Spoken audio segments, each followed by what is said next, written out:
Let Paimon think. Where are some nice places we could go? Oh, why don't we pay Cloud Retainer a visit at Mount Outsong? It's been a while since we last saw that illuminated bird. She's always the one popping up out of nowhere and scaring us half to death. So let's surprise her this time. Here we are, right outside her place. Do you still remember the first time we came here? We even brought offerings and everything.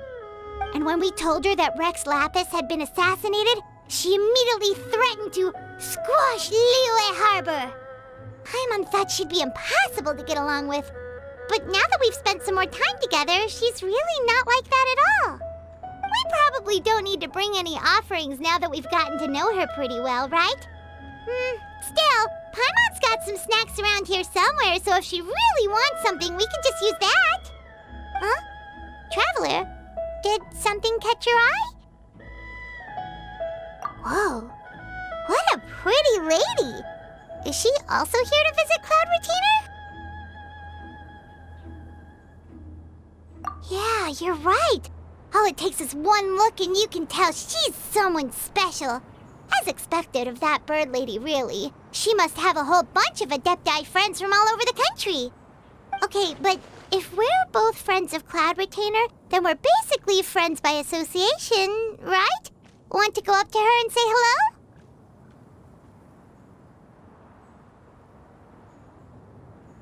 Helping you make more connections is a part of Paimon's job as your reliable guide. Paimon's got this.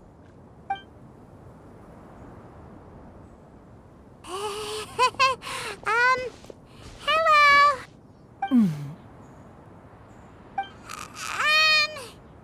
Paimon is Paimon!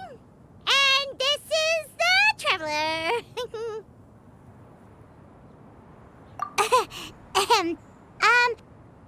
Paimon doesn't think we've met, but we're also friends of Cloud Retainer. May we have the pleasure of learning your name, Madam Adeptus? You two... What is this tomfoolery? Has the shift in form so clouded your eyes that you no longer recognize one anymore? Wait, you're... Huh? You're the illuminated bird? But you look... human! How did that happen? Oh, donning human form is scarcely any test of one's abilities. As for your confusion, one merely had no reason to indulge such inclinations before. So, you're indulging now because? Well, one has made plans to pay a visit to some disciples at Liyue Harbor. Taking on a human form for such a trip is simply a way to make matters less conspicuous. You? Worrying about keeping a low profile? You're the one who likes to pop up out of nowhere all over the place. In fact, Paimon can think of several examples. Like last year, when you suddenly appeared on the top of a roof without any warning. Or...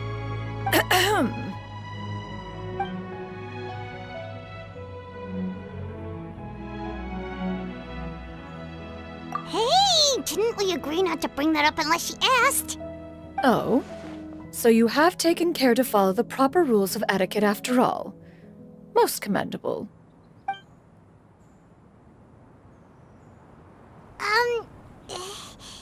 Well, this is all Paimon's got. You don't mind, right? One has never found oneself lacking in basic comforts. On the contrary, it is the gesture that one values above all else. So long as you've shown proper respect and consideration, the quantity or quality of the gift is but a trivial matter. That kinda makes Paimon feel a little guilty for trying to keep them for herself. Anyway, where were we before you reminded Paimon about the gifts? Ah, right. So by disciples, you must mean Ganyu and Shenhe. It's also been a while since we last saw them. Maybe we can come too. One planned to extend the invitation even if you had not raised the matter yourself. Shenhe and Ganyu should be quite pleased to see you again. However, one would first inquire as to the reason behind your visit here. You have cause to seek one's company? Yeah, we just found ourselves missing you and wanted to see how you were doing. We were hoping you'd tell us one of your stories. Who knew we'd run into your human form while we were at it? Is that so? If there are no urgent matters at hand, then let us make haste for Liyue Harbor. Ganyu is likely still working at Yue High Pavilion, so that shall be our first stop. Sounds great! Then let's all go to Liyue Harbor!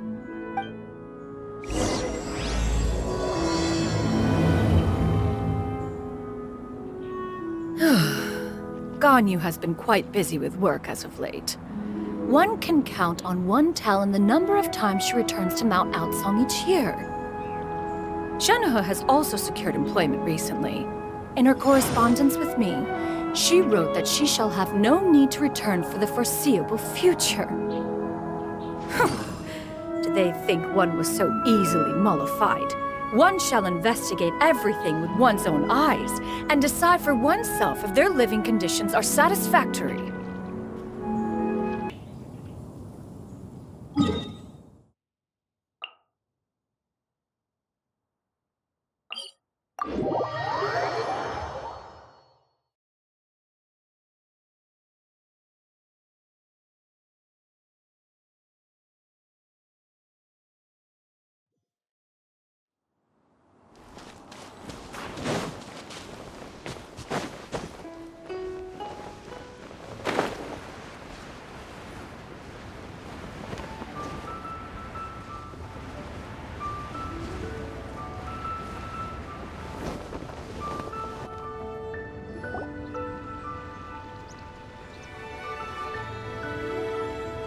At Way High Pavilion!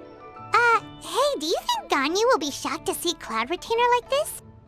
Guess we have no idea if Shenhe and Ganyu have ever seen her in this form before.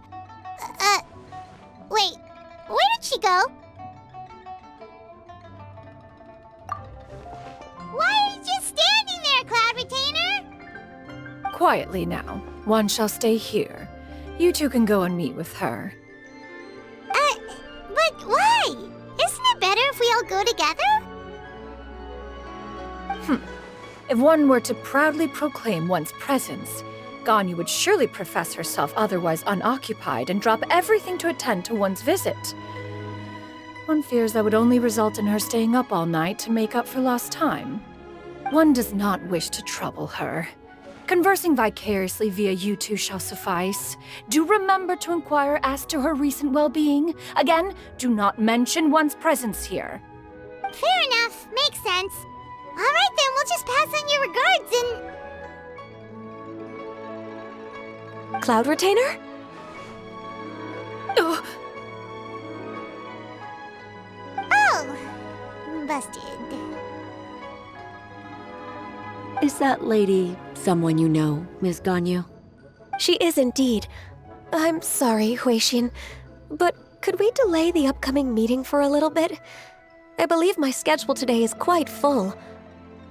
Although, perhaps I could move some work to later in the evening.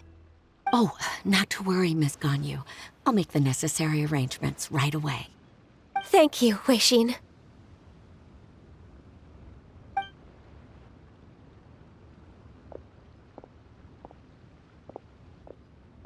It's been a while, Ganyu. Greetings. What brings you here today? And Cloud Retainer, too. It's been quite some time since I last saw you in this form. You are quite mistaken. One is not acquainted with this Cloud Retainer of whom you speak. One is simply a mere mortal passerby. Huh? Seems she's not buying it. That was but a simple test. One did not expect you to be able to recognize one so easily, especially after so many years of only seeing one's other form.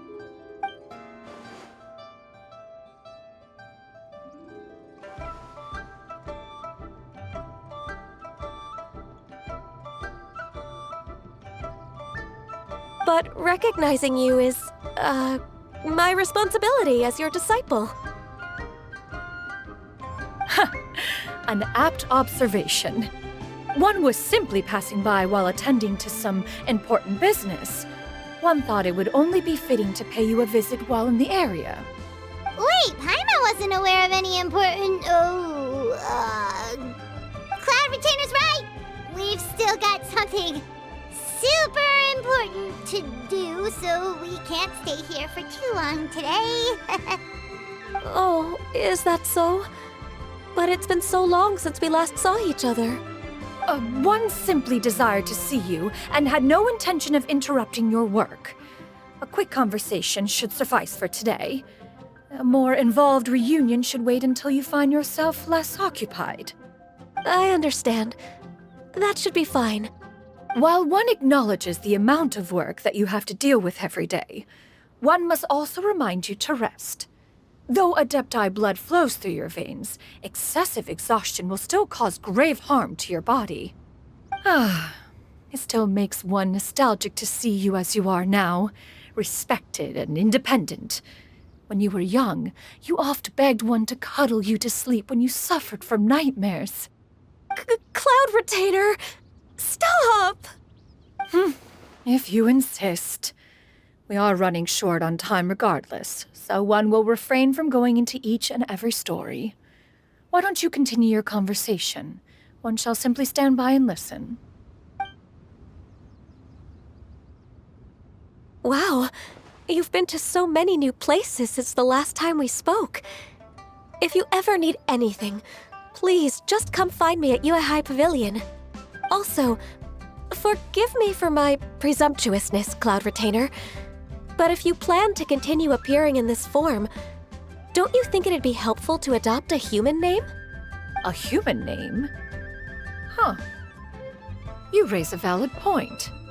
Considering the sheer extent of one's renown, Cloud Retainer is surely too recognizable as a name. You really think so? Not that you're not famous or anything, but that famous? You presume to know the extent of one's illustrious achievements. One would hardly think such a thing to be possible. Nevertheless, Ganyu's advice cannot be ignored. From this point on, when in public occasions, be sure to refer to one as Xianyun. Xianyun? I assume that's a reference to the full record of Pristine Pavilion. An Adeptus of years past would rise with the clouds and rest with the moon. They were enlightened and wise, free and unfettered. The writer referenced Master's name to describe her carefree and spontaneous nature. Oh, that sounds super cool! Paimon feels like only the most powerful of Adepti could rise with the clouds and rest with the moon. Actually, those lines were originally written to describe Cloud Retainer herself. Huh? Wait, so you're really that powerful? And what of it? Did you truly take one to be nothing more than a bird of bigger than average size? Not exactly. To be fair, Cloud Retainer rarely speaks of her past accomplishments. The tales of her past can only be found in ancient texts. It is said that once, a long, long time ago, there was a severe drought in Liyue. Left with no choice, many people left their homes, while others spent day and night praying to the Adepti. Although I did not live through such tragedy, simply reading about it is enough to gain a visceral understanding of all the pain and desperation during that time. On top of the drought, a noxious gas also began to spread through the land. If not for Cloud Retainer's efforts, much of Liyue would be nothing more than a barren wasteland today. The books had this to say about what happened. Upon arrival, the Adeptus borrowed the wind to retain the clouds. Immediately, the clouds gathered together, and abundant rain burst forth from the heavens. Drought and plague were both driven away, and the people were saved. Wow, that's incredible! Mortal records add embellishments to dramatize past events. One did merely what one ought, and even if one had not interceded, the other Adepti would surely have stepped in to help. Even so, you stopped an entire drought! Can you really control the weather like the book said? Oh, Paimon suddenly has a lot more respect for you. So it was Paimon's bad for calling you Illuminated Bird before. You're not too mad, are you? How laughable. A name is but a simple label we carry with us on our journey through the world. Why would one be offended by such a trivial matter? That's a relief. In that case, Paimon will continue to call you whatever feels right in the moment. Well, that is quite enough ancient history for now. Ganyu, have you had word from Shenhe? One has heard that she procured a job recently. Have you any thoughts on her workplace? And what, pray tell, of her monthly remuneration? Moreover, does she find herself overly inundated with work? Is she allowed time off during Lantern Rite? That is a lot of questions. There is no cause for concern, Cloud Retainer. I introduced Shenhe to her employer personally. Wanmin Restaurant's business has been booming recently. So, with Chef Mao being swamped with customers, and Xiangling still off and out in search of new recipes, I introduced Shenhe to staff the restaurant. I see. Most excellent indeed. One has had the pleasure of being introduced to that family. Xiangling is kind and astute, while her father is loyal and reliable. One has no cause to believe that they will make Shenhe's work difficult. Now, it is almost time to partake in the victuals of noon. One shall visit Wanmin Restaurant in person and see how Shenhe is doing. Huh? But didn't you just say that you had something important to do? Can that wait until after we've eaten? You may return to your work, Ganyu. One shall see to this matter on one's own. There will be many an occasion to dine together in the future. One is certain the opportunity shall present itself most readily. Of course, Cloud Retainer. Please take care. Traveler, Paimon, I'll see you some other time. See you around, Ganyu! Paimon was pretty quick on the uptake there, don't you think? As soon as you mentioned important business to attend to, Paimon realized that you were just looking to cut the conversation short and not take too much of Ganyu's time. Is Paimon right? No, in fact, it was not an excuse. One is indeed visiting Liyue Harbor for an important purpose. Wait, for real? The moment is not yet upon us. Still, the truth will be revealed to you in time. She really seems to be playing up the whole mysterious Adeptus thing right now. Is it because we just heard that cool story about her powers? Things come to say.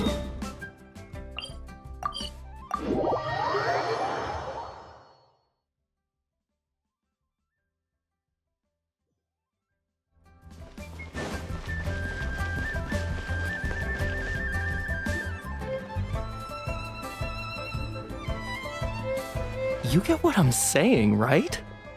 Yeah, how can I not?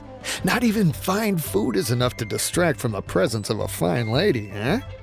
Oh, I'm far more interested in getting her details than ordering any dishes. Hey, how about you ask her?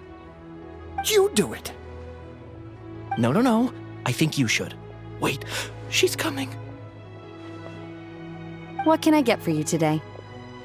Greetings, miss. I was just wondering if you'd be willing to... What would you like to order?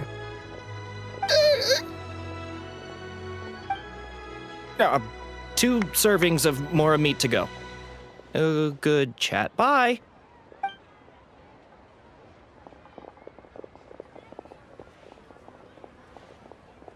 Shenhe!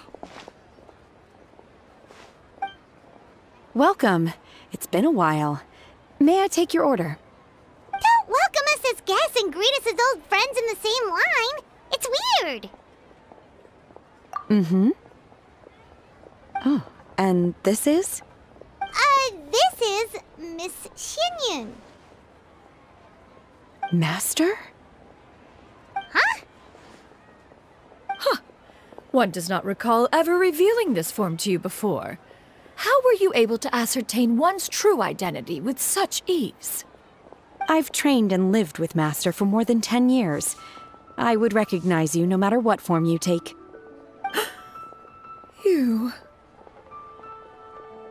Is something the matter, Master? Hardly.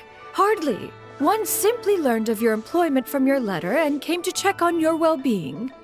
And check out the great food, too! Indeed. It's almost lunchtime.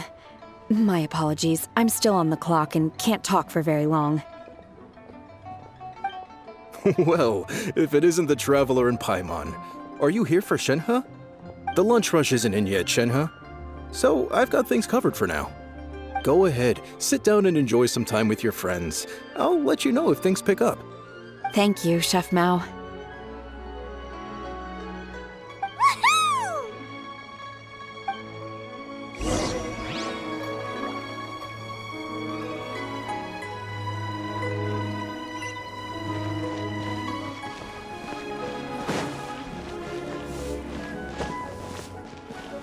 Cheap and tasty chop suey!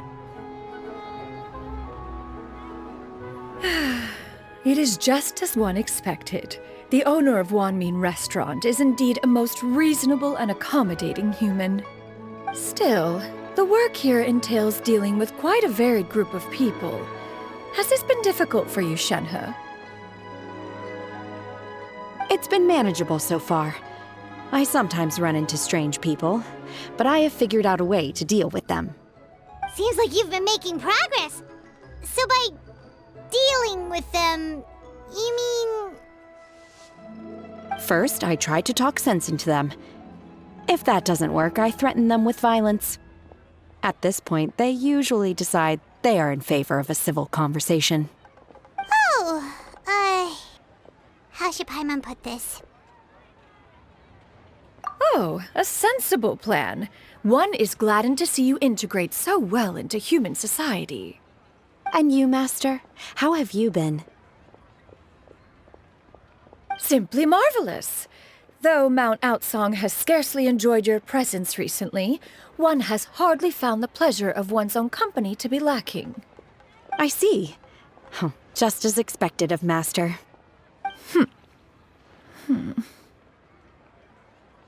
I have missed Master quite a bit too.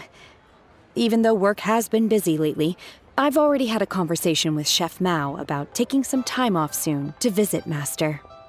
Oh, you did? Do make note of such matters in your letters in the future. There's hardly a need to keep one in suspense.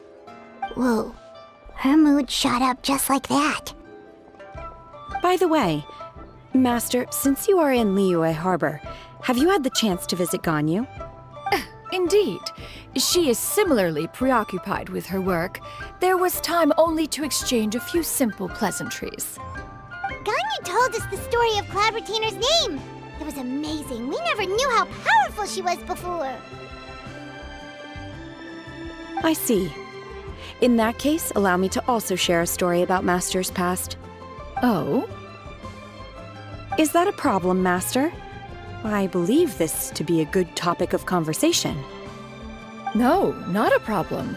One was simply caught off guard. But no matter. Please, proceed. One is most curious to see how much of one's own conversational prowess you possess. Master once participated in a race against Mooncarver. After Mooncarver lost, he insisted that Master's ability to fly gave her a natural edge in such a contest. In response, Master agreed to forego flying in return for being able to use one of her devices in the race. Mooncarver accepted, only to find Master with a brand new device on the day of the contest. Huh, what kind of device was it? It was a mechanical vehicle made out of iron. What was it called again? Oh, an electro-powered bicycle? Oh, you refer to the bicyclical Thunder Flashmobile. One spent 49 days conceptualizing and crafting it.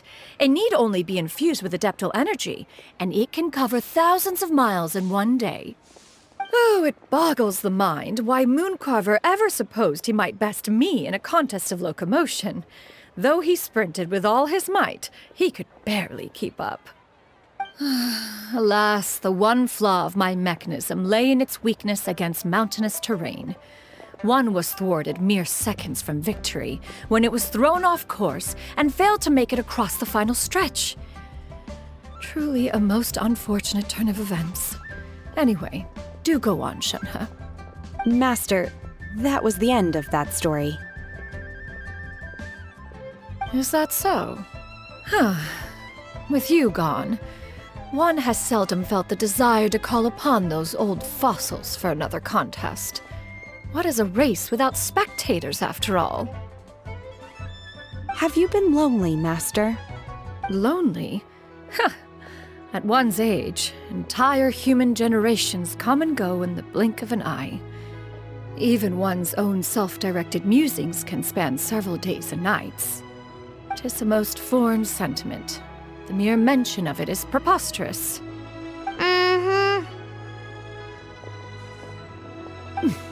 What is the reason for that look upon your face? It's nothing. It's just... Well, Paimon gained a lot of respect for you after listening to that story of you summoning the rain and everything. But all it took was a few words out of your mouth and it's like you're back to being that illuminated bird again. Paimon's just a little bit confused. Which one of the two is the real cloud retainer? To me, they are both, Master. One is the master that's widely revered by the people, while the other is the master that I respect and adore. One finds oneself exalted yet again with sweet words of praise and flattery of a most extravagant nature. You chose to exalt one with your words, yet you refuse to grace Mount Outsong with your presence for any extended period of time. One would almost question the sincerity of your estimations. This is not to say that your words paint an inaccurate picture. One has always lived by a single ideal. Eschew all action and abide by no rule. One does as one pleases and speaks as one pleases. Others may critique or praise as they see fit, yet one places little weight in such judgments. She got like... What, 2 sentences of flattery from her disciple, and it's as if her ego is about to burst. Do you have any empty tables?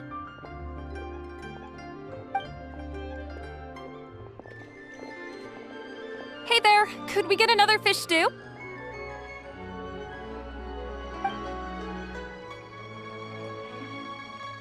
I'm hearing more guests come in. I should get back to work. Alright, good luck with the lunchtime rush, Shenhe. I'll try my best.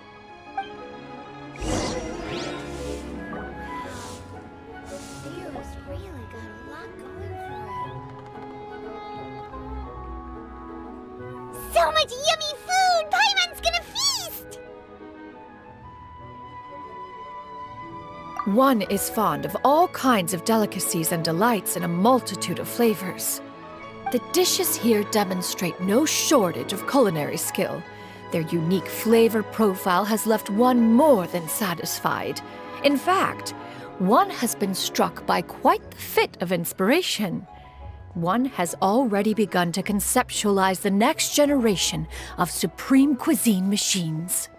Everything's so tasty! A bit too hot at times, but still super tasty. I'm sorry, miss, but our tables are full. Shall we try somewhere else, Granny? But it smells so delightful. Can we really not eat here? My poor legs can't go on for much longer. Well, you could always check with some of the other guests and see if anyone's happy to share a table.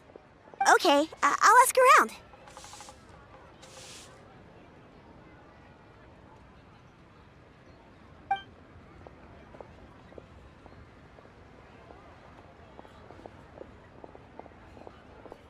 Excuse me.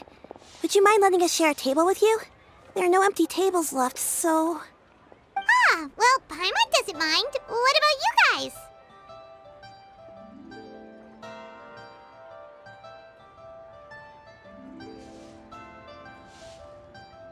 Great! Thanks so much. My name is Xianyun, and this is my granny, Yuendai. Granny? Yep. Is there something wrong with that? No, Paimon's just a bit surprised. She looks so young. Yeah, a lot of people compliment Granny on her youthful looks, but she's actually much older than she appears.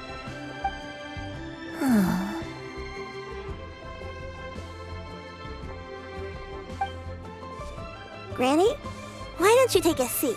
Come on, it's not polite to stare. Huh. Have we met before? No. 'Tis a fated meeting, then. Please, take a seat. What would you like to eat, Granny? I can order for you. I want braised earthworms. They always pop up out of the ground after a rainstorm. No, not this again. Granny, there's no braised earthworms on the menu. Braised earthworms? Well, that sounds weird. Do people actually eat that? Right, that's what Paimon was thinking too. Need any help? Help? Oh, do you mean with Granny? Thanks, that's nice of you to offer. Granny has pretty bad dementia, so her memory's getting worse all the time. She's always saying things that sound kinda confusing. Actually, her memory's been bad ever since I was little. But it's gotten so bad lately that I even have to remind her who I am every morning. They died young. It's just me and Granny now. Oh, But it's okay. Don't feel bad. Granny loves me a lot, and I love her a lot too. Sure, it's hard at times, but you just gotta make the best of the life you've got. Wow. You're really tough for your age, kid. You're too kind. And me? Oh, what about me? You're tough too, Granny. Plus, you're really gentle, and you're always there for me. Yes, and it's hardly as if I forget everything. I still remember the important things. Wait, what was that really important thing again? Ah, I remember now. It was a dream. I had a dream where everything was dark. Someone was standing in front of me. She told me to come and find her, and that once I'd found her, I would be free. Huh? That sounds super important. But how come you've never told me about it before? It was just a dream, so I forgot about it. But I'm in a good mood now, and somehow I remembered it again. You know, I believe I've had this dream a great many times. But just how many times have I had it? Now that I do not remember. Wait, so you have a reoccurring dream where someone's talking to you? That sounds spooky. Oh, does that mean you're possessed?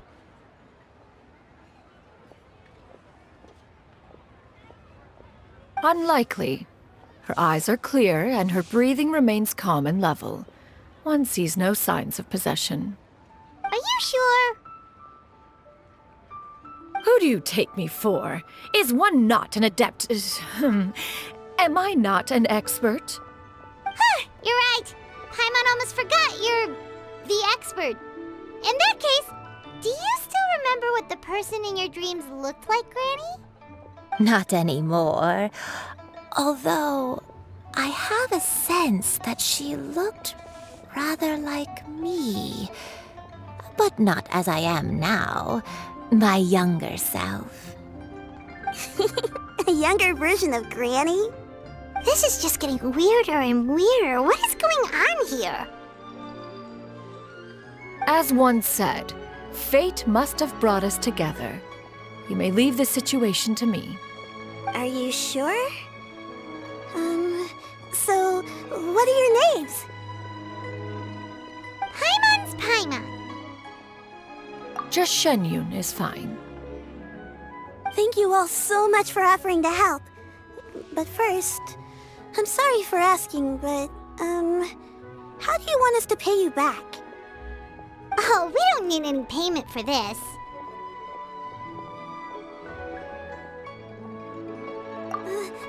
Thank you so much. You're welcome. But Miss Xianyun, what exactly can we do to help out this granny? All we have to go off is that dream. Where do we start? That is elementary. Since her dreams portray her younger self, then we shall retrace the steps of her youth. Once we have revisited those places, her memories will likely return. Sounds like a plan. So, Granny, do you remember which places you went to when you were young? Why, of course I do. The heavens above, the earth below, the wispy clouds, and the emerald mountain streams. Okay, taking that as a no. I might have an idea. Once, when I was really little, my dad told me that Granny used to be a martial artist heroine who saved loads of people from a disaster.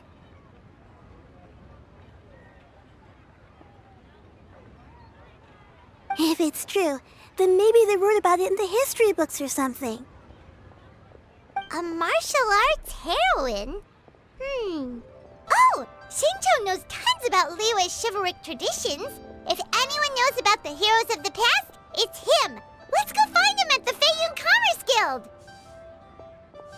Are you leaving already? But I'm still hungry. I'll go order some food, Granny. If there's nothing on the menu you especially want, I'll just get a few different things. It seems we must part ways for now. The Traveler and Paimon are bound for the Feiyun Commerce Guild, while Yuendai and Shuyu shall remain here and partake of their lunch. As for myself, I have matters to discuss with Streetward Rambler. Streetward Rambler? Oh, you mean Madam Ping! Precisely. Let us meet at Yujing Terrace once you are ready.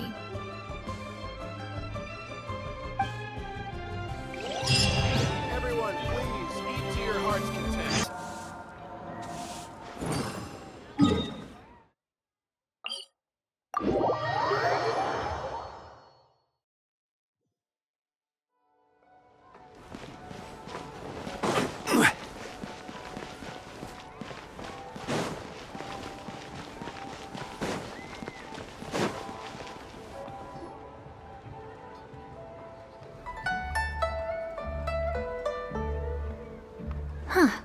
It's you two.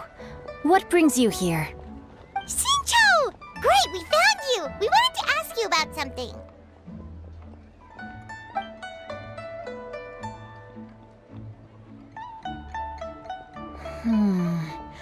That's not a whole lot of information to go off of. I don't know if I can say for sure. I can't pinpoint her identity from your description alone. But considering her age, I am reminded of a nameless heroine who's been featured in various chivalric novels. Nameless heroine? That's right. The novels often speak of a great drought from 50 years ago. As the people suffered, a nameless heroine appeared and began to clear away evil spirits and bandit camps. The people idolized her, but never learned her name. All they knew was that she always acted alone. Later, though, she supposedly fell in love with a similarly noble-minded exorcist from Mount Tianheng. They were well matched in more ways than one, often fighting together as a fearsome duo of otherworldly strength. After the drought ended, the heroine and the exorcist left the public eye and began living a reclusive life in the mountains. All that remained were tales of her incredible accomplishments. The way this nameless heroine faded from fame into obscurity later in life is not too dissimilar from Miss Yuendai. I hope that's somewhat helpful. Thanks a lot, Shincho. We knew it'd be worth talking to you. It's nothing at all. Just something I came across while reading. I did do a bit of extra research on her story, but it was just out of personal curiosity. Well, Paimon still thinks that's super cool. Oh, wait, Shincho, if you've read up on her, do you know of any places often associated with her? Let me think. In the novels, the nameless heroine always appeared near one of 3 places: Wangshu Inn, the area just north of Jueyun Karst, and Qingyun Peak. Perhaps the real-life heroine who inspired the character was also often seen near those 3 places. That would explain why those locations appear in the various novels written about her. You're welcome. To be honest, I found some parts of the story confusing when I first came across it. If Miss Yuendai was indeed the original inspiration for the character, she may just be able to help me put the pieces together. It's rare for a chivalric hero to fade into obscurity during their lifetime, even after retiring from the public eye. But no one ever saw or heard from the nameless heroine again. There were even rumors that she became extremely ill. I've never understood why someone would go to such lengths to erase themselves from public memory. It's almost as if she was trying to hide from something. There's probably far more to the story than what's been written. We'll be sure to tell you if we manage to uncover the truth. That's a deal. Perhaps, behind the truth of it all, there lies a story more fantastical than any work of fiction. Paimon feels like we just learned so much from Xingqiu. A drought, a nameless heroine, a life of seclusion. Wait, why does the story sound super familiar? Oh, right! There's a drought in this story, too! Xingqiu, are droughts super common in Liyue or something? Well, they used to be. But people have long since developed methods to prevent them, like by cultivating the soil or digging canals. So while droughts do happen from time to time, they are rarely regarded as true disasters. The drought 50 years ago is probably one of the worst we've had in the last several centuries. The crops withered, the streams ran dry, and the monsters in the mountains became rabid and agitated. Countless caravans were attacked, and people who lost their homes came together to form bandit groups. What started as a natural disaster soon became a human tragedy as well.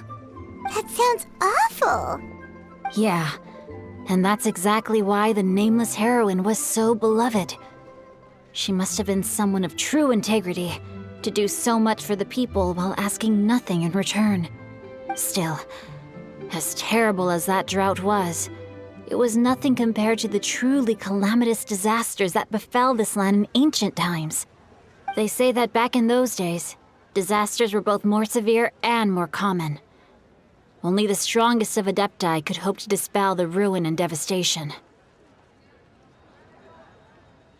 Do you have any other questions? We're good for now. We're just going to head back and meet up with Miss Xianyun and the others again. Paimon hopes that Granny Yuendai will be able to remember more of her past. She used to be a great hero who saved many people. So sad that she can't recall any of it. Anyway, we'll be off now. See you some other time, Xingqiu. Thank you so much for your help. It's no problem at all. Safe travels.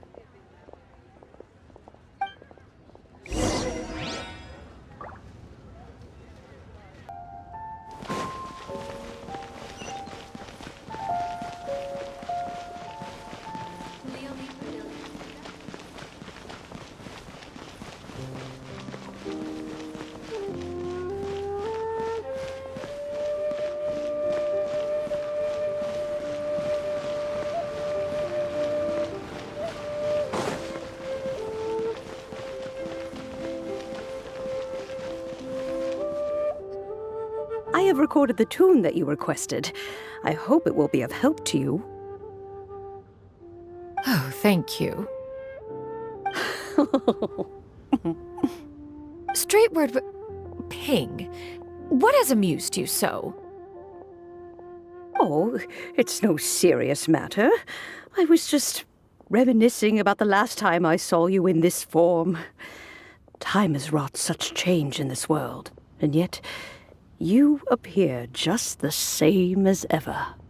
Time has little bearing on one's existence, nor has one keenly felt its effects whilst dwelling at Mount Outsong. Nevertheless, Ping, one would like to seek your counsel on a personal matter. Oh, Why so formal all of a sudden? I must say, you're making me a little nervous.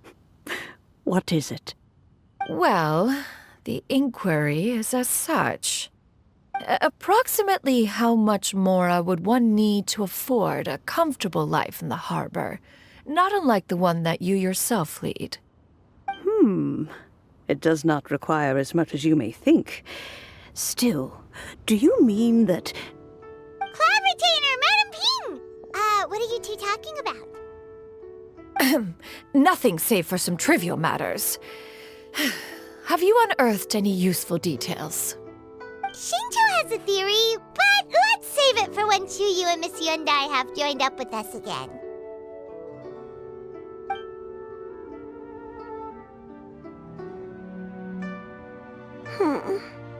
Do not be troubled, young lady. Here, have some tea.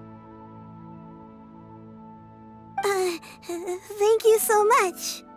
What do you think, Xianyun? Does it match up with what you know of your granny? According to the story, the nameless heroine eventually fell in love with an exorcist from Mount Tianheng.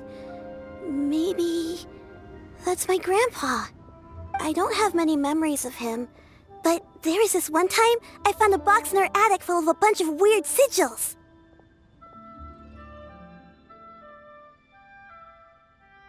I think so too. Granny might remember something once she's returned to a familiar place.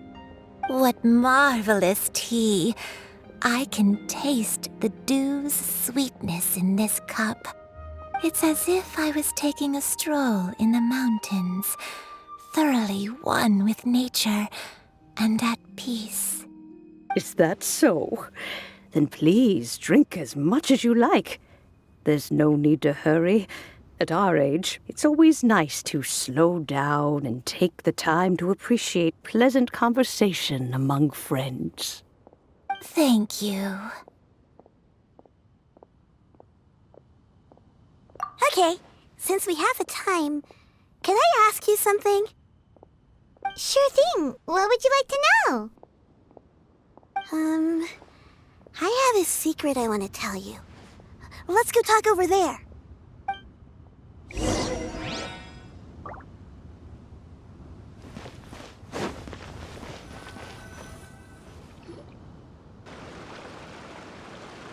What's wrong, Xianyun?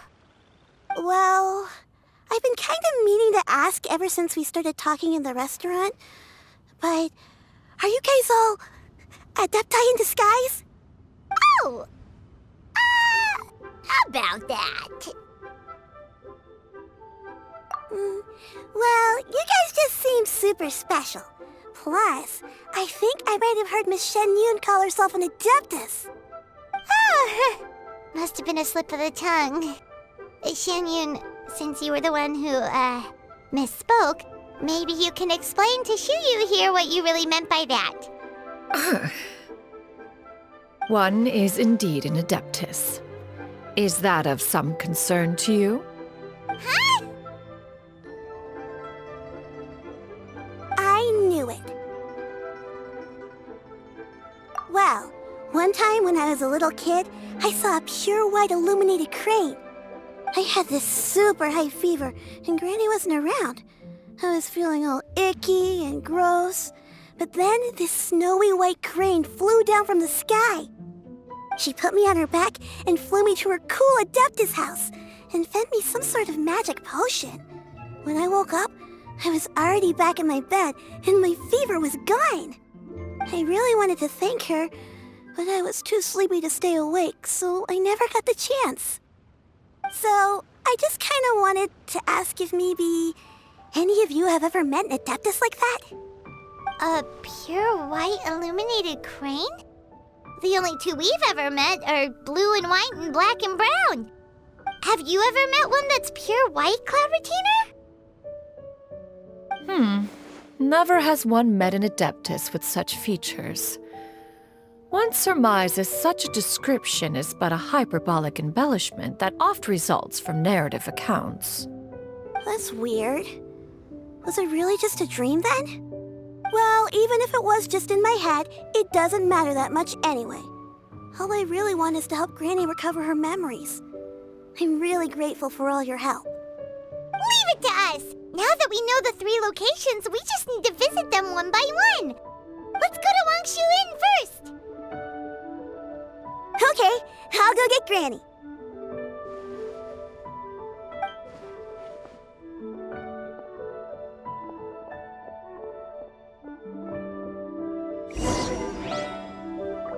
Don't rush.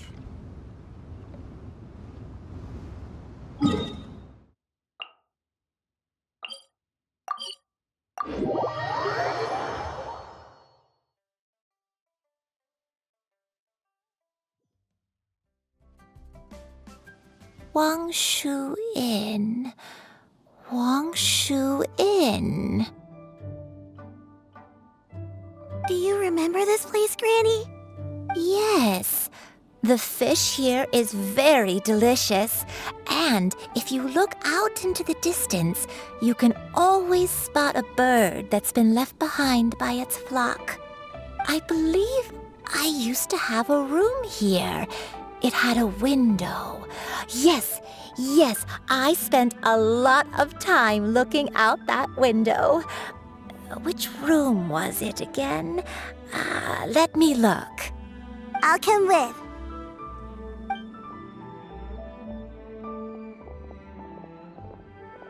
Paimon's still having some trouble understanding what she's talking about, but if she's so familiar with this place, that must mean she lived here, right? Wait, huh? Whoa! Shao! What are you doing here all of a sudden? You scared the living daylights out of Paimon! I sensed a non-human presence and decided to come take a look. If you're here, then there's likely no trouble afoot. I suppose there's no cause for concern. It's been a while, Cloud Retainer. I see you have returned to your previous form. I have indeed. I fought alongside her in this form on many occasions during the Archon War. Oh, wow! What was she like during the war? Oh, wait, let Paimon take a guess. Was it anything like this? Behold, the glory of one's newest invention, the Bang Bang Continuous Fire Mechanism. Hands up and surrender, or be prepared to face the full might of the Adepti. An impressive imitation. Paimon knows her all too well.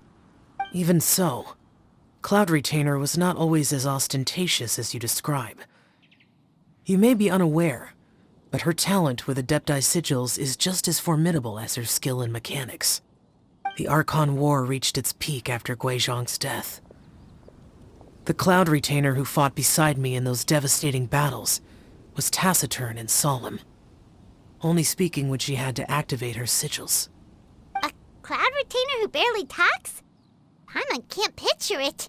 But what happened after that? If you were so powerful in your human form, why did you decide to take up your bird form again?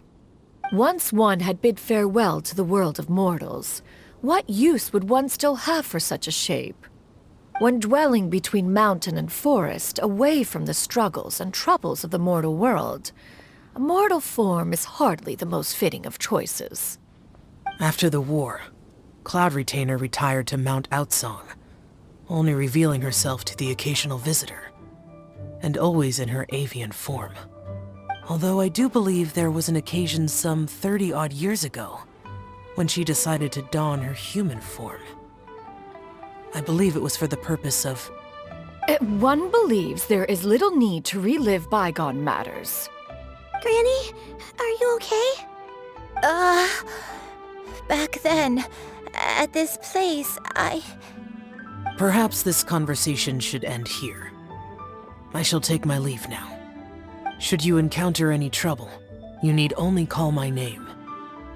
However, given that you are traveling with Cloud Retainer, I trust you are in good hands. Everyone! I think Granny is finally beginning to remember her past. Slowly now, calm your mind and recount what has been recalled. A long time ago, I stayed here to recuperate from my illness. Huh. So what Shinjo said was true! You did fall ill! Was that why you went into hiding? I don't remember. I'm very sorry, but I can't even remember the name of my illness. The only thing I can remember is that it took a great toll on me, and there was no cure for it.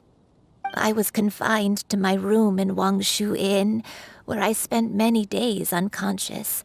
I'd come to every once in a while and stare at the migrating birds outside the window. It was a solemn sight.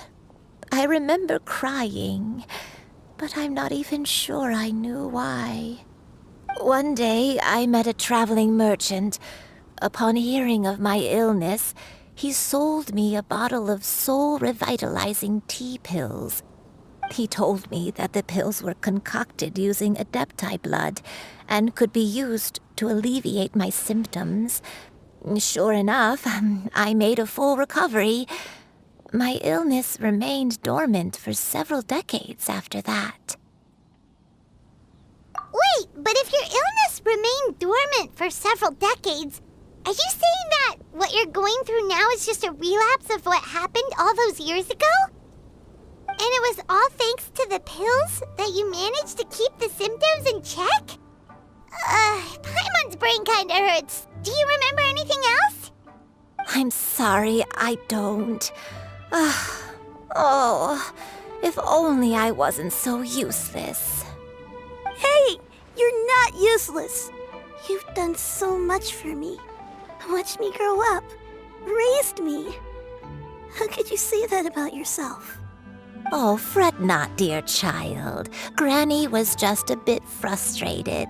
That's all. The recovery of a person's memories is a gradual process. Finding pieces of one's past is always superior to not finding anything at all. Let us make haste to the next location. Next location. Next location. Oh, why don't we go to the area north of Dwayun Karst next? There isn't really a landmark there, so where should we start?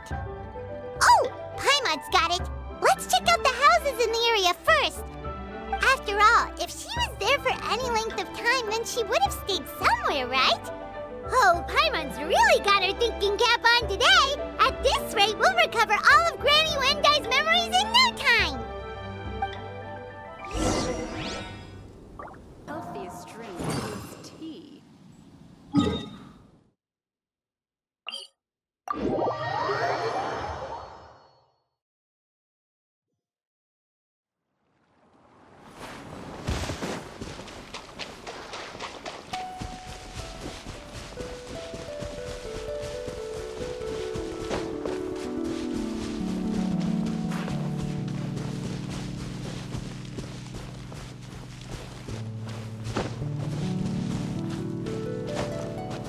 Whoa, why are there so many treasure hoarders here? Guess it's time to round up some bad guys.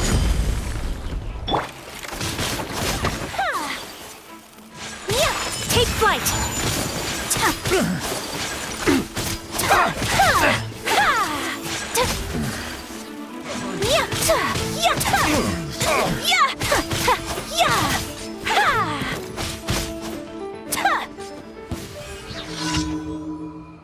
Do you remember anything about this place, Granny Wendai? Let me think. I feel like I've been here before, but I don't think I stayed here too long. I might have just rested here briefly before continuing on my way. Got it. That's okay. There are still plenty of other places we can check. Wait a second. If I remember correctly, I believe I brought... Ah, yes. I brought some sweet snacks with me. Go on, take some. You need to eat a lot if you want to grow big and strong. Oh, thank you. Then Paimon will help herself.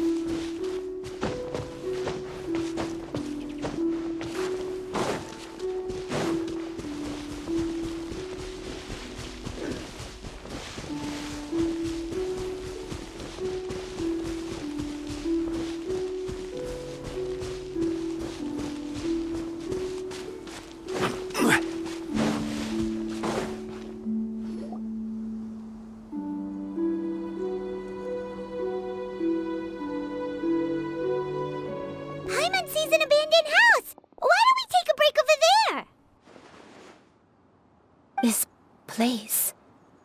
It's...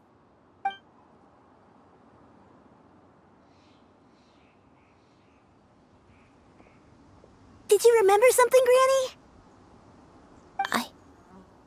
I remember. Xianyun. This is where your father was born. It was a moonless night. I had been injured, so your grandpa was supporting me. We fled together with some being in the fog behind us in hot pursuit. I had exhausted my strength when the labor pains came on, so we took refuge in this house. Your grandpa set up a barrier outside, but neither of us knew if it could hold the monsters back. I remember that night. I remember falling to my knees, reciting a prayer over and over. I alone am the source of this sin. Punish me as you wish for forsaking my oath, but spare my innocent child. Sin? Oath? Did you do something wrong? I don't know. I don't remember. I only remember praying in the darkness with all my strength until the sun finally rose again and the fog cleared out. Eventually, the house was filled with the sound of my baby's first cries. That baby was your father. I remember I clutched him tight to my chest and wept tears of joy. It was the first time I'd ever felt such happiness in my life. My dad? He was my pride and joy, and so are you, Xianyun. You're so much like him, and I love you both so much. But you're always going to be different from me. Why? Just what did I do? I don't care what you might have done, Granny. You'll always be the person I love more than anything. You're too sweet, Xianyun. I'm lucky to have you with me. If not for you, I would not have had the courage to come here, to try to remember what I had forgotten. All right, let's not stand around any longer. There's one place left, yes? Let's go take a look. If one recalls correctly, the next place should be Xianyun Peak. Yuandai, how fares your health? I may be a bit slow, but I'll do...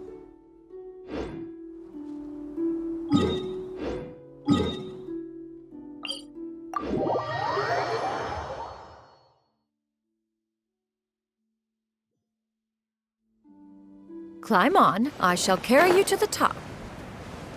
Oh, such lightness of weight. All those who grow old grow frail in the end, do they not? First, you lose your memory, then your health. Eventually, you end up losing everything. My only wish is to depart this world with a lucid mind, to free myself of this torment and the burden it places upon others. Fret not. You have my aid in this endeavor.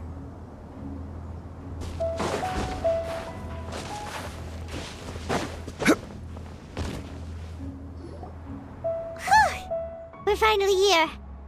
Does this place feel familiar to you, Granny Yuandai? Let me see.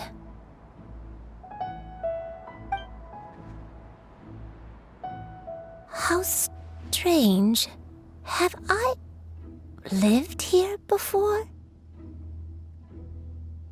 When we were at Wangshu Inn and the abandoned house earlier, though I couldn't remember everything, I still felt a sense of familiarity. I could easily picture myself in those places. But here, I don't have that feeling. Perhaps I did come here in the past, but it just didn't leave a strong impression on me. But did the stories get it wrong then?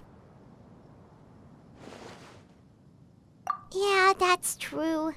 But they're also the only thing we have to go off of.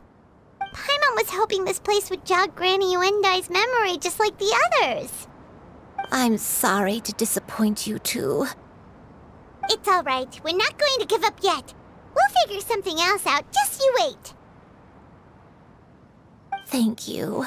If only I could remember. Huh? That way. What's that mountain? Oh, let Paimon look! Huh? Isn't that Mount Outsong? Looks like we've come full circle. Mount Outsong. Mount Outsong. Granny, are you okay? Don't push yourself, Granny. It's okay if you can't remember. You shouldn't do something that makes you sad. Mount Outsong, What am I really? Mount Outsong holds some familiarity to you? It does, but I can't go back. Are you feeling unwell? My head, it feels all heavy and dizzy. What is wrong with me?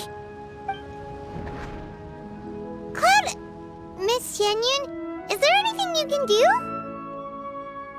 Let us go to Mount Outsong.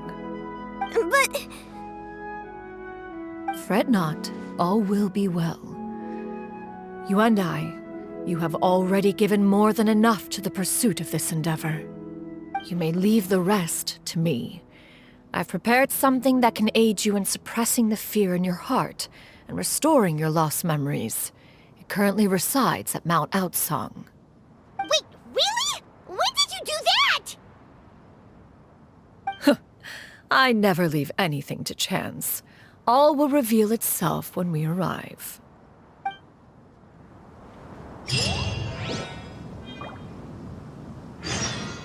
There, the memory.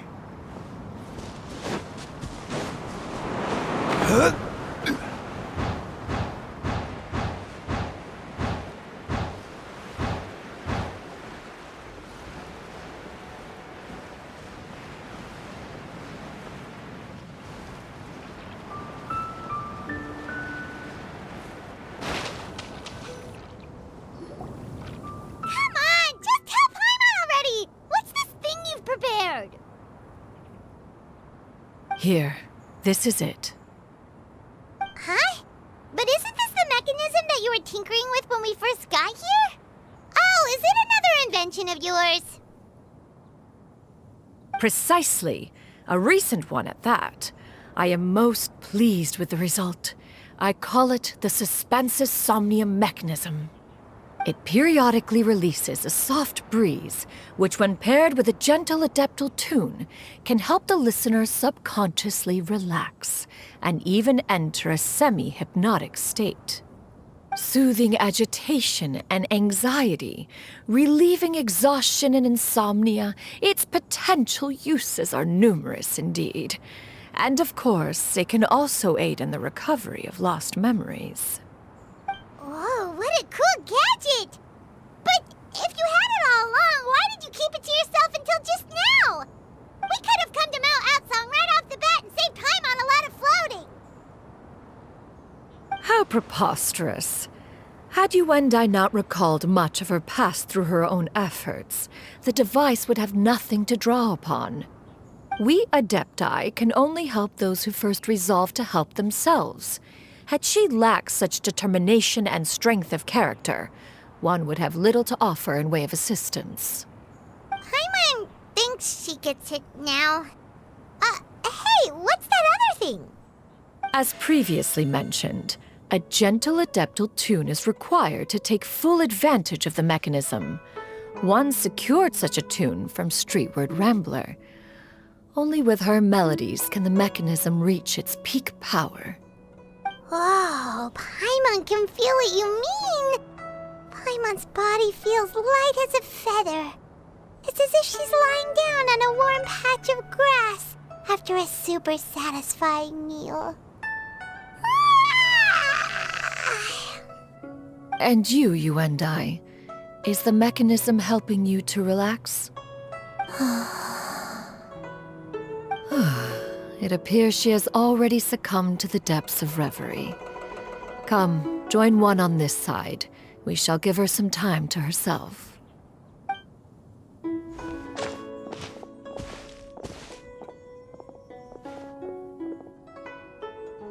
The drought is over. But why do you look like you want to cry? The potion. It's nearly run its course. I've never regretted meeting you. Not even for a second. Please. Please, no.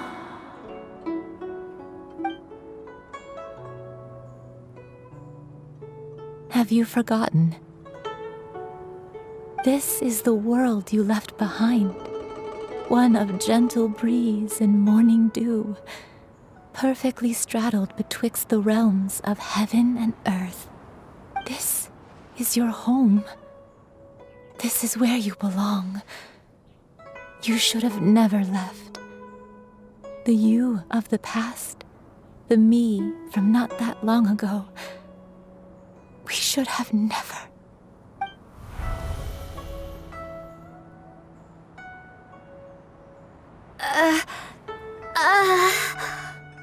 So that is the truth. No wonder this place is so familiar. Granny!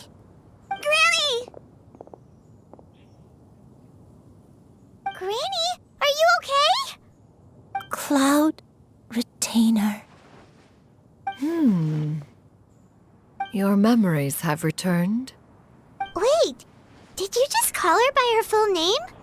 Does that mean you already knew each other? Yes. I now remember everything. Everything. Granny, please don't cry. I'm here. I'm here. Oh, don't worry, my dear child. Granny is fine. I'm so sorry, everyone. You've gone to so much trouble on my behalf.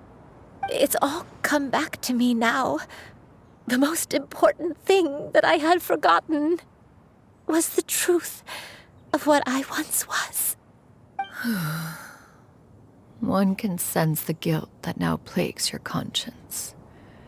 Reclaiming a truth long buried is sure to come with a myriad of complex emotions. Perhaps one should recount the story on your behalf while you compose yourself. No, it's okay. Now that I've remembered, I must face my memories head on. Xianyun, everyone, I cannot thank you enough for all your help. I'm ready to tell you my story, if you're willing to listen. Please, Granny, don't force yourself. What happened in the past doesn't matter. I love you more than anything. Nothing you say can change that. I know, dear child. My feelings for you are exactly the same. It is for this reason that you deserve to know the truth. Some time ago, I made a terrible mistake. One for which I could never atone. Is this the sin that you mentioned in Xianyun Karst? What happened? I am, in truth, not a human being. My real form, one that I held for centuries, was that of a wild crane. I spent many, many years living on Mount Outsong, bathing in the soft breeze and drinking the sweet dew of the mountains. At some point, I somehow gained wisdom and sentience. The Lord of the Mountain, Cloud Retainer, became aware of my existence and began to share many stories with me. She even passed on the secret of cultivation to me. Though she never took me on as a formal disciple, I always saw her as my master. Whenever she took out her tools to work on mechanisms or new inventions, I would also stand next to her and watch. I even contemplated completing my training and becoming an adeptus in my own right.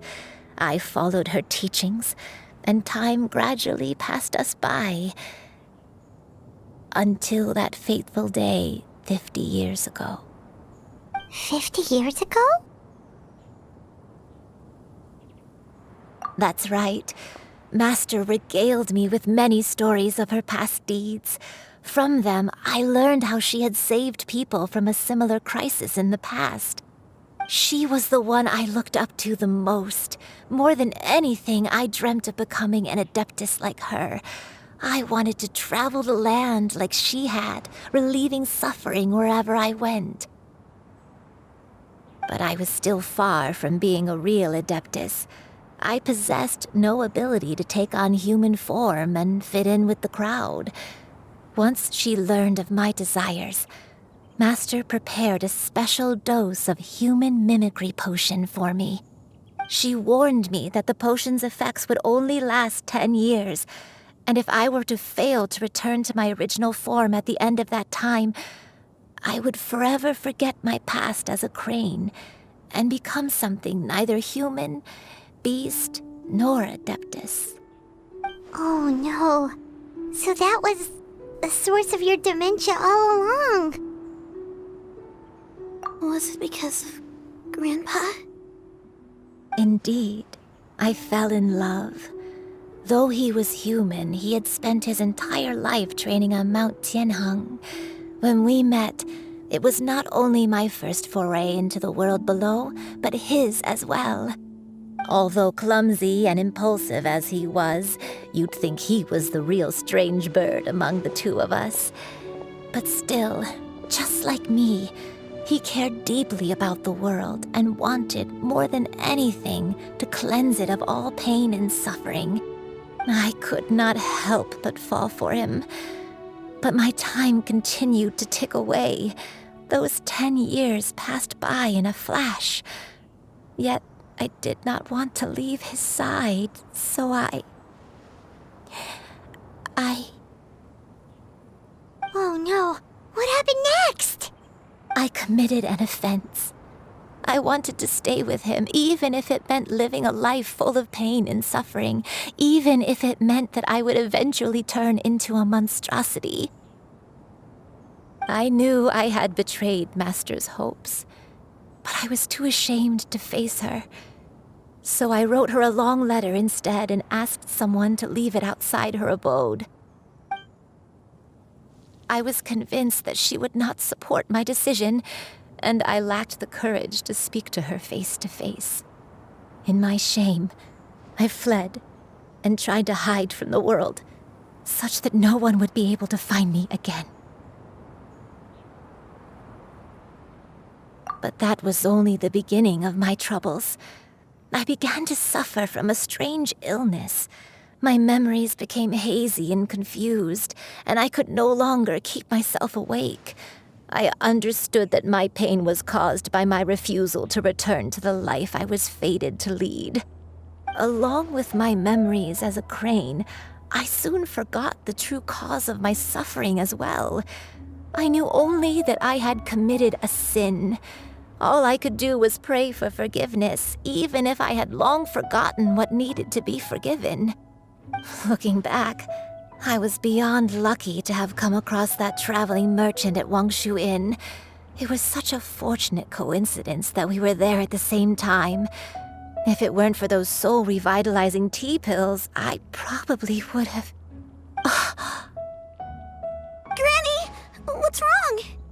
Coincidence? Why did I ever think it was a coincidence? Tea pills concocted using the blood of an adeptus? No, it couldn't be. Master, don't tell me. Back then, that merchant was actually... Human custom would dictate the conferral of gifts to be in order when one's progeny is wedded, would it not?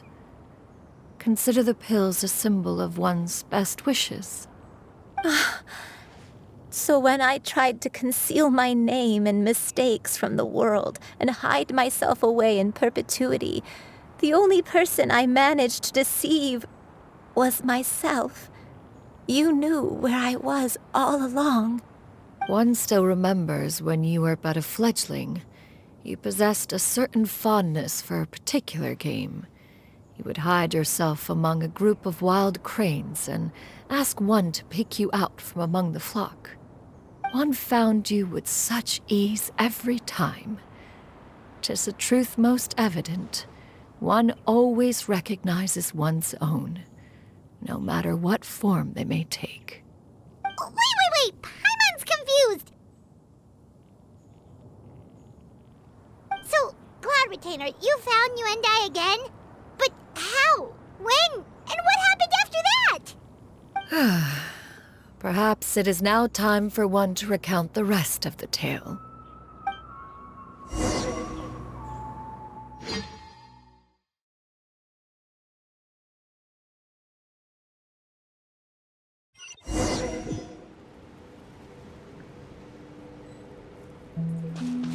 One was furious upon receiving your letter. Seized with anger, one set out to bring you to your senses.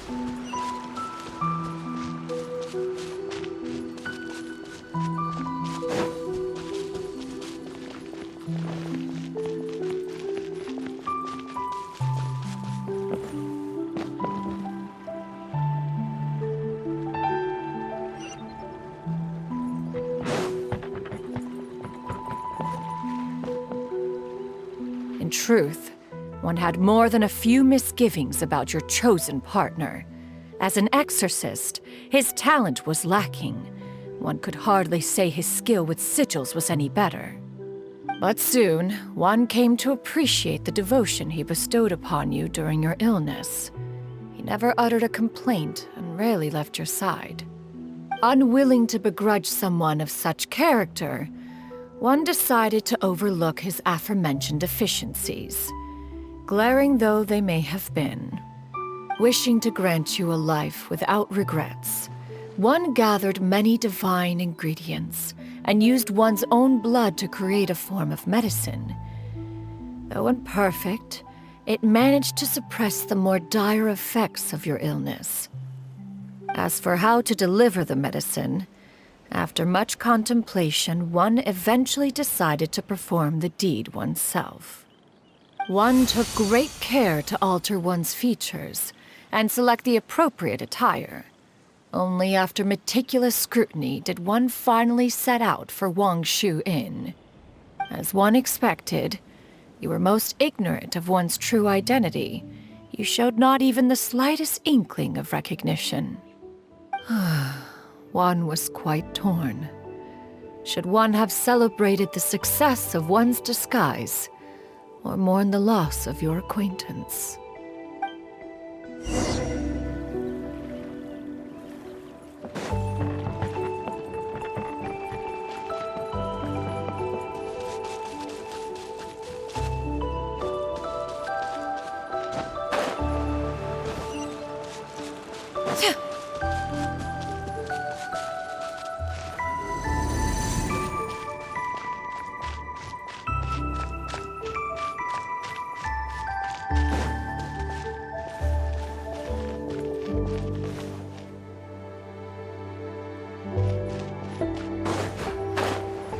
Nevertheless, one would speak to you about another matter, if you are amenable, even considering your loss of memory. One was simply flabbergasted that you could so easily forget the consequences of consuming medicine infused with adeptal blood. Its proclivity to attract monsters is hardly that complicated of a concept to remember. To think that you tried to travel while weak from sickness and heavy with child. Had one not intervened to clear the fog, all of you would have been lost during the night.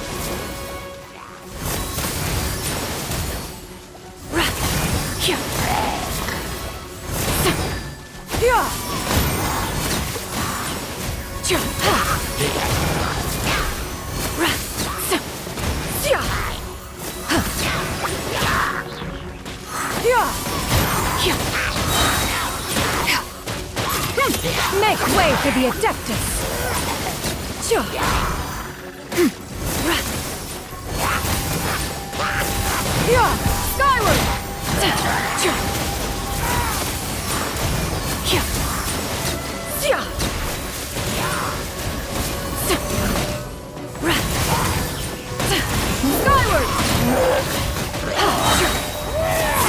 Seize the skies!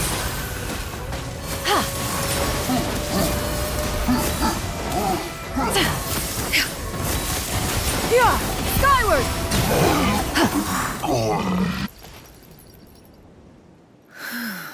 Those monsters would hardly have pursued you with such ferocity without sufficient incentive. They were likely incited by the presence of godly remains. Said godly remains, in turn, were likely drawn to the trace of one scent on your body. One was, after all, an active participant in the Archon War. Some of the gods were likely shattered by contraptions of one's very making.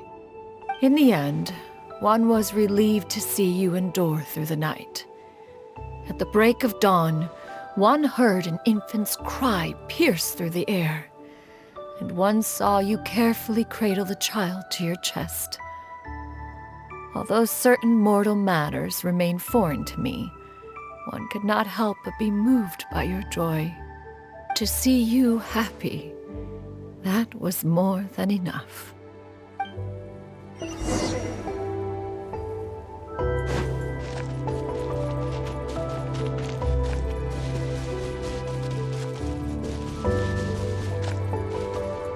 Now you should have a complete understanding of the events. Wait!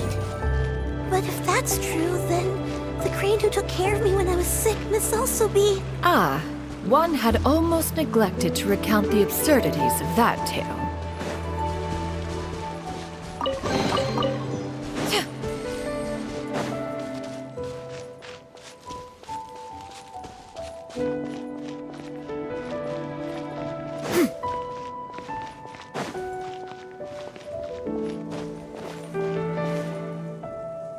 Just as you and I troubled one with her antics, so did you give one many a headache. Upon finding you burning with fever, one made plans to bring you back to one's abode for treatment. However, upon seeing one's form, you began to cry, refusing to get on one's back. When one asked you why, apparently you believed that one could not possibly be a true Adeptus, because all illuminated cranes are white from tip to toe. One had no choice but to apply powder to one's body to conceal the variegated nature of one's appearance. You became more than amenable enough when one stood before you devoid of any other coloring. It bears mentioning, however, that as a crane, Yuendai was nearly entirely pure white in color. Though you had never encountered her in that form, you still recognize the essence of her being.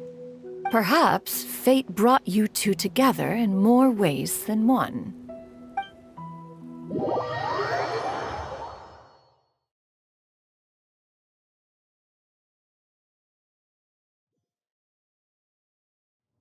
Now all has been revealed.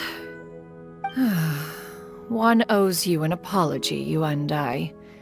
One recognized you upon your very entrance into Wanmin Restaurant.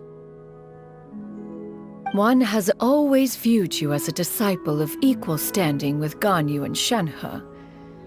Indeed, one wished to bring your story to a satisfactory end with this visit to Liyue Harbor.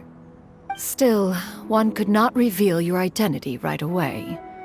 Had one simply informed you of all you had lost, all those cherished memories would merely have become the fictionalized account of another. Memories are most meaningful when recalled by those who lived through them. Would you not agree? Even if the process was painful and arduous to experience. Have you any further inquiries? Master, I must ask. If you found me all those years ago, why did you leave me be, even though you knew about my mistake? Why did you not bring me back to Mount Outsong by force? One has never regarded your action as a mistake. It was a simple choice, nothing more. When it is time for one's progeny to leave the nest, it is the responsibility of an elder to let them fly free. Yet, when your wings grow weary and the night grows dark, Just know that you always have a place to which to return. 'Tis a refuge referred to by many a name in mortal writing. Home, nest, haven. Whatever its denomination may be, its essence remains quite unchanged. One speaks, of course, of a place not unlike one's own abode. One's disciples are free to come and go as they wish, yet the door remains forever open to those who wish to return. One rather hopes you count yourself among them. Thank you. Thank you so much. You and I. One expects you too have sensed the rapid deterioration of your condition as of late, have you not? 40 years ago, you chose a path without a future. Though one used one's own blood to provide you with a few decades of extra time, it merely delayed the inevitable. One may have extended the path, yet one was unable to alter its final destination. Even the power of an adeptus has its limits. Had your condition continued to deteriorate, you would have forgotten your life as a human entirely. In the end, you would have turned into a creature lacking in the ability to even comprehend its own monstrousness. Fortunately, you were able to avoid that scenario by reclaiming your memories. Though one sped the process along by providing some guidance, the result is entirely a reflection of your own effort. So, what's gonna happen to Granny? One will help her reclaim her original form as a wild crane. If it be fated, she may recover her sentience one day. She's gotta go back to being a regular crane, huh? Master, you've already done more than enough for me. I don't know how I could possibly repay your kindness. This is a better result than I could have ever hoped for. How much time do I have left? Not long. The transformation is imminent. Granny? Please don't leave, okay? You're all I have left. Please. Don't be sad, dear child. Granny has led a wonderful life. My only regret is having to leave you behind. Don't forget to eat well, okay? A growing young lady like yourself needs lots of good food to grow big and strong. Promise Granny you'll take good care of yourself when I'm gone. I promise, Granny. I'll do whatever you say. Good girl, good girl. Don't worry. It's not goodbye forever. Granny's gonna become the most formidable crane in all of Mount Outsung. Granny will train day and night. I won't stop until I can turn into a human without having to rely on anything but my own power. When that day comes, we'll be able to live together again, you and I. How's that sound? Good. That's a good girl. Even though we won't see each other for a little while, as long as we both work hard, we're sure to meet again someday. I'll eat well, Granny. I promise. And I'll wait for you, no matter how long it takes. I'll wait for you to come back. That's a good girl. Then Granny really has no more regrets. I'm so sorry, Master. Thank you for everything.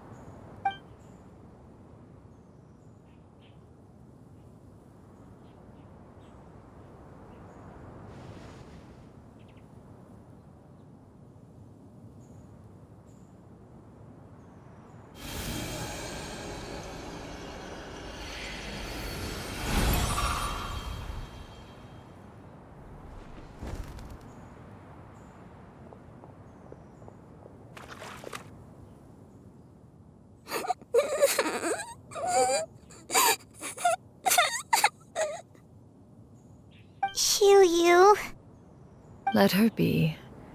At her age, crying is a natural, if not fitting, response to such an event.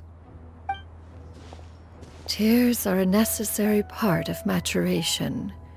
Sometimes there is scarcely a better vehicle to wash away the toll of stress and misery. Now that the issue has been resolved, you should also take a moment to relax. Give yourself some time to rest. Take a nap if you must. One will wake you in due time.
We would see each other again, that our days of separation would finally end, and all my troubles would be behind me.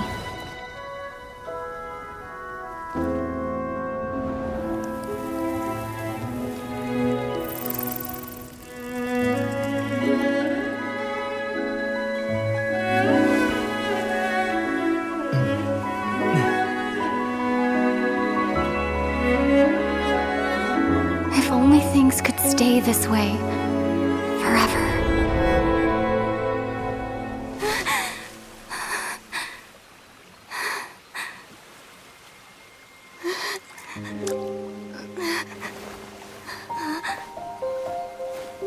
A nightmare? Curious. If you're relaxed, shouldn't your dreams be pleasant? It was a good dream. It's just... You weren't ready to wake up.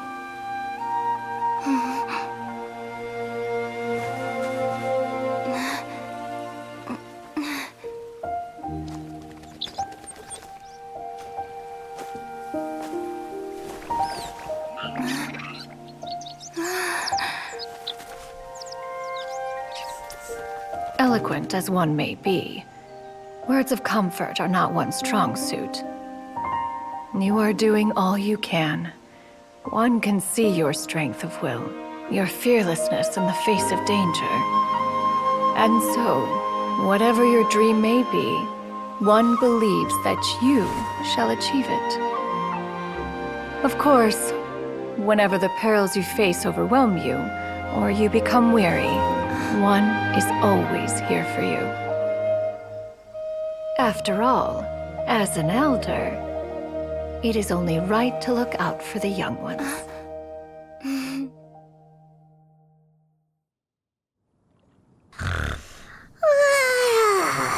Grilled chicken drumsticks. Huh?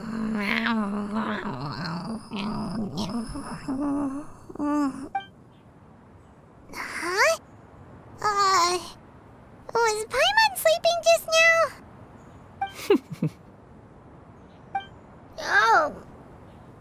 Oh, Paimon wasn't talking to you. Paimon had a dream about eating grilled chicken drumsticks, that's all. Madam Adeptus? Oh, Xianyun, you're awake. How do you feel? I feel a little better. Thanks. I know I'll see Granny again someday, so I don't feel so sad anymore. Madam Adeptus, could I ask you something? Would you take me in as a disciple? Oh, and have you reasons for this sudden interest? I know Granny thought what she did back then was wrong. She felt really bad about it. But without that mistake, I would have never been born. Even though Granny lost her memories, she never forgot to show me how much she loved me. So, I thought maybe one day I could become a cool adeptus like you and help a whole bunch of people, just like Granny wanted to do. Upon some reflection, one supposes you are no mere mortal. The fact that Yuendai's blood flows through your veins is proof enough of that. If this is what you desire, one shall make it so. Thank you so much, Madam Adeptus. No, I mean, Master. Chuyu, are you sure about this? Paimon's gonna let you in on a little secret. We've seen Cloud Retainer's 2 other disciples, and they pretty much eat nothing but bitter herbs like chinchin and violet grass.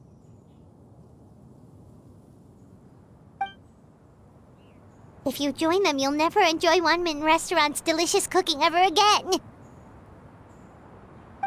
How utterly preposterous. One has never enforced such a rule. Every individual must find their own path to enlightenment. So long as one retains a pureness of spirit, one's dietary proclivities are quite irrelevant. Well, you say that, but Paimon's not seeing any tasty treats up here now, is she? Although Mount Outsong is rich in natural beauty, its location does preclude access to certain finer mortal comforts. That is precisely why one plans to relocate to Liyue Harbor. Shu Yu shall have the honor of becoming one's first disciple in the human world. Whoa! You're leaving Mount Outsong? One has never concerned oneself with the location of one's residence. From the very beginning, one has sought only solace and peace. Yet in the end, all of one's disciples ended up in Liyue Harbor. Ganyu, Shenhe, Yuendai. They all chose a life among the mortal world. One has reflected on this fact for many years now. One can only assume that it is due to some failing on one's part as an elder or master. A failing, perhaps, of recognizing what it was they truly wanted. One is most curious as to what aspect of Liyue Harbor could have enticed them to remain there. One could hardly offer an opinion on the matter, but perhaps some time in the harbor will prove instructive. Why are you all so silent? Paimon is, just a bit shocked, that's all. So, does this mean we can grab a meal together in Liyue Harbor sometime? One has precious little time to squander. However, if one finds oneself otherwise unoccupied, one would not be opposed to the idea. One will be assuming the identity of a human while residing in Liyue Harbor. You should take care to avoid disclosing one's true identity. Don't worry, we'll help you keep it a secret. So, when can we expect to start seeing you in the city? Perhaps in 2 days' time. One has some matters to see to before one's departure. Preparation is the key to success, after all. One plans to put up various items from one's collection for sale. The earnings should provide for a comfortable living in Liyue Harbor. One has already picked out a handsome property near Chuhu Rock. 'Tis no small purchase, but what is mortal life if not one expense after another? Seems like you've really thought of everything. Then how about we meet up in Liyue Harbor in 2 days? A sensible plan. See you then. Oh, also, why don't you take this suspense insomnia mechanism as a souvenir? Anytime you should feel ill at ease in the future, you may try quieting your mind and sitting in meditation as you listen to its melodies. It might help you find a new perspective. Awesome! Thanks, Cloud Retainer! Hey, didn't we promise Shincho that we'd tell him what we found out? Should we make a trip to the Xianyun Commerce Guild? It's totally up to you.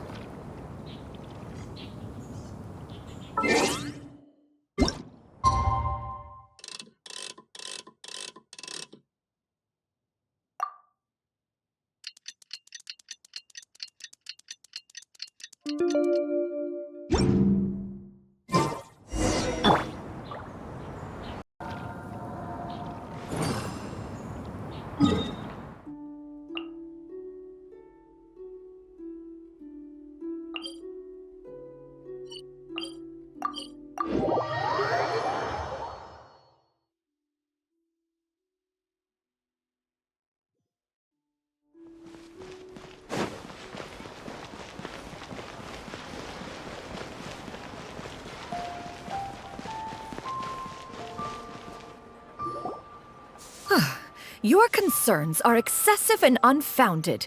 This is but a simple collection of ordinary valuables. Such intense scrutiny is hardly necessary. To be quite honest, your insistence on that fact is my primary cause for concern.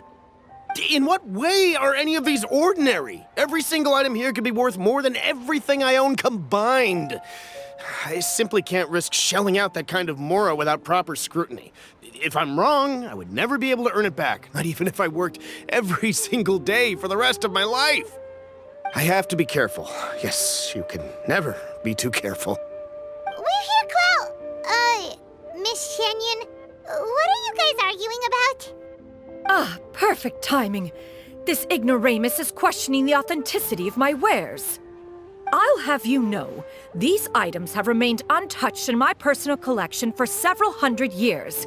To question their legitimacy is pure folly. Several hundred years? Indeed. They're family heirlooms, you see, passed down over many generations, as families are wont to do. Yep, they've definitely been around a while.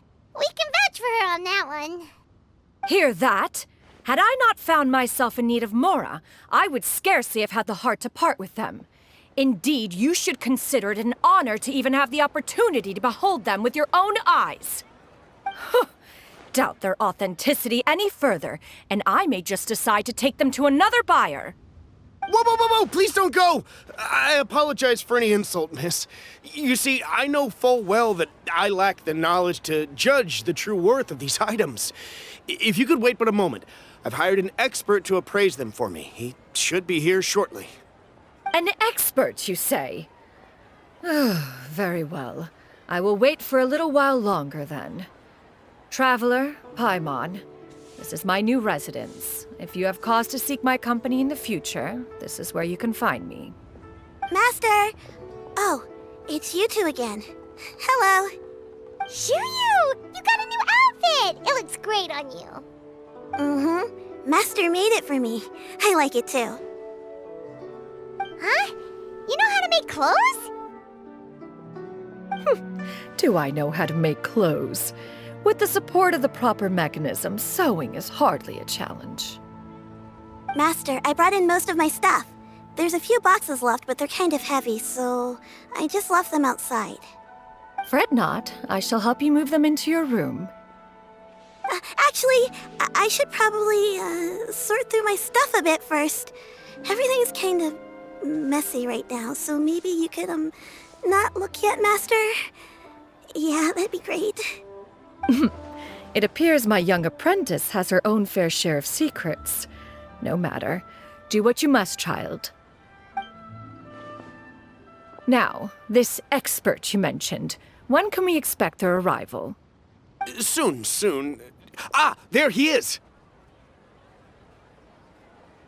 Here, allow me to make some introductions.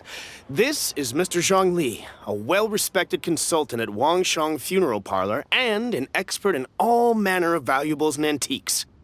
Mr. Zhongli, this is Miss Xianyun. She's the one who's looking to sell the collection of valuables I mentioned earlier.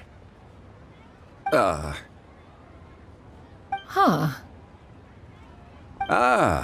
If it isn't Miss Xianyun. It has been quite some time since our last meeting. What a serendipitous reunion. Indeed, most serendipitous. Have you been faring well as of late, Mr. Zhongli? Quite well, thank you. I was fortunate enough over the past few days to enjoy both a stroll in the mountains and a fresh brew of tea from the most recent harvest. The experiences left me with such insight and peace. Huh. So you two are already acquainted? Indeed. How fortunate we are that fate has brought us together again. If you are otherwise unaware, allow me to inform you that Miss Xianyun is a well-regarded collector and appraiser. She is well-versed in all fields, and oft-celebrated for her impeccable taste. You stand to gain much from this opportunity. You are too kind, Mr. Zhongli. True collectors pride themselves on their wealth of knowledge and eye for detail. I can say without a doubt that you are foremost in that regard. Why, you flatter me, Miss Xianyun. It would seem that you are as self-effacing as ever. Not at all, Mr. Zhongli. Not at all. While I am loath to butt into this conversation, I must ask, you two already knew each other, and you seem to have quite a cordial relationship. Can I be certain that you're not working together to swindle me? I mean, you never know. Huh! A preposterous accusation. The heavens themselves would collapse before we would conspire to do such a thing. Miss Xianyun speaks the truth.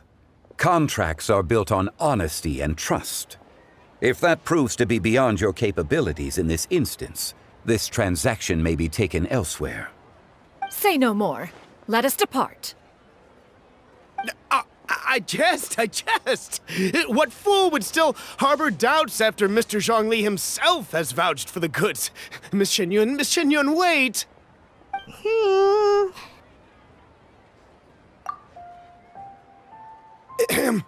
I deeply apologize for doubting you. So, Mr. Zhongli, could you please give me a final verdict on the value of these items? There is no cause for concern. They are indeed rare and precious valuables. Take this mechanism, for instance. Though one may not immediately perceive its purpose, its structure and appearance are exquisite enough to merit it a place in any fine home. The same can be said for this one here. Few could hope to possess an item that so perfectly blends mechanical wonder with geometric grace. I am sure you have heard from your travels that the study of mechanisms is among the most wondrous arts in this world. With that in mind, I earnestly recommend procuring every last item in this collection. All right. Since I hired you as my consultant, Mr. Zhongli, I shall, of course, trust your good opinion. Then, in that case, Miss Xianyun, I'll take the lot. However, since the final sum is quite large, how about we start with an initial deposit through the Northland Bank? The Northland Bank? Huh. Oh, you refer to the fiduciary house. Oh, very well. I fear people only use the term bank nowadays. In that case, I'll be off for now. I'll return to collect the goods once you've received the funds.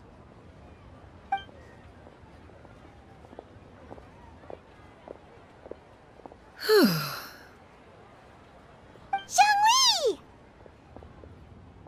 My friends, have you been doing well? We've been great! How about you? Paimon didn't know you were such a busy consultant! My days have been quite pleasant as well.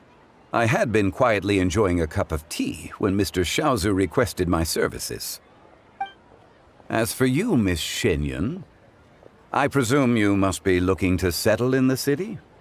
I must say, the name Xianyun sounds exceedingly strange coming from you.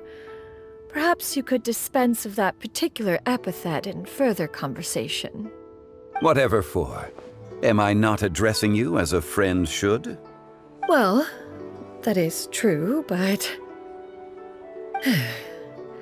Alas, refer to me however you will. After all, a name exists such that others may address you with it.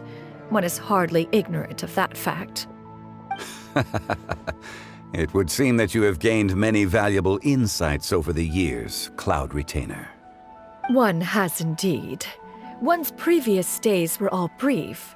Now that one has made up one's mind to move and settle, one has gained a much better appreciation of the hubbub and commotion of the city, as well as the people's hard work and ardor.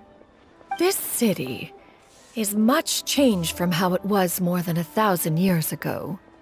Not unlike the ocean tides, so too shall the movement of people ebb and flow.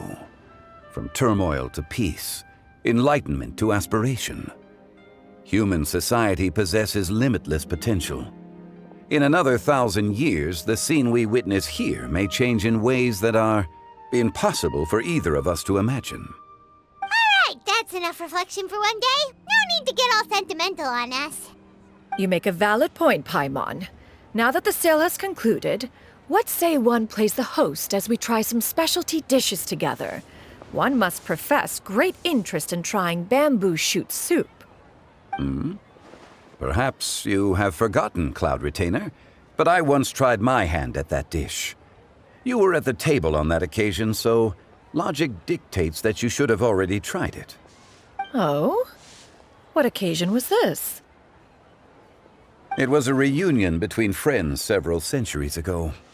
Alas, you must have been too preoccupied to secure yourself a portion. Or perhaps our other companions simply availed themselves of faster reflexes on that occasion. Hardly. 'Twas most certainly out of consideration for the others in attendance. In but a moment, one will show you what it means to have a true deftness of hand. It is settled then. Bamboo shoot soup, mora meat, crab roe tofu, triple-layered consommé. We shall enjoy the lot. One has already passed word to Xianyun and Ganyu to make a reservation. It is prime time for them to meet one's newest disciple. Is that agreeable to everyone?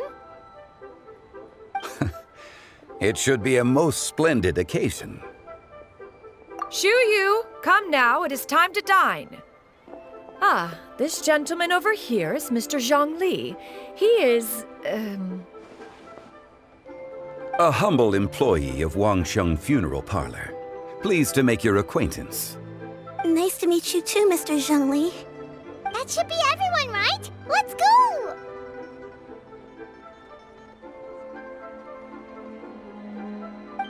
Sounds good. Actually, Master, have you ever tried Adeptus' temptation?